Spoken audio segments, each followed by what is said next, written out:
bakit naman ito? Well, I do know some of the bigger players in Paris Chokes dito.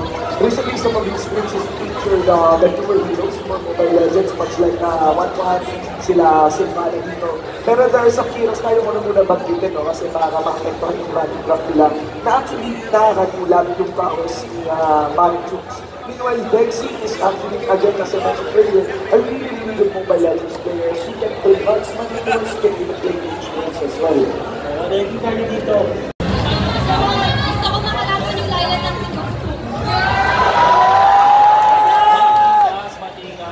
Notorious yung Laila. Notorious. Okay, sige mo kailangan na natin mag-handshake dito para na yun. Ito na, sige na.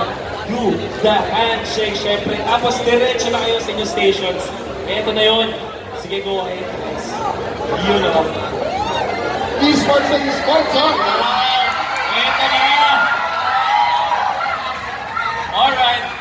Good luck to Huli siya. Bakit pa si Darvis, mga kaibigan. Darvis, of course, the first kill kami ng Chukla. Di na muna siya nalapit dito. Kasama rin sila Franz, Deeper, but Chuk's team is getting pushed in to their inner thirds, and that is solution going down. Kasama na rin si Invoker. Patay si Invoker. Balik ka sa game mo. Balik ka sa game mo. Pero Esmeralda, ang ganda ng trap na ginawa nito ng Dexy. Yeah. And with that, Nana, hindi ko rin makalapit talaga dito. Laser. Yung question. Ito na yung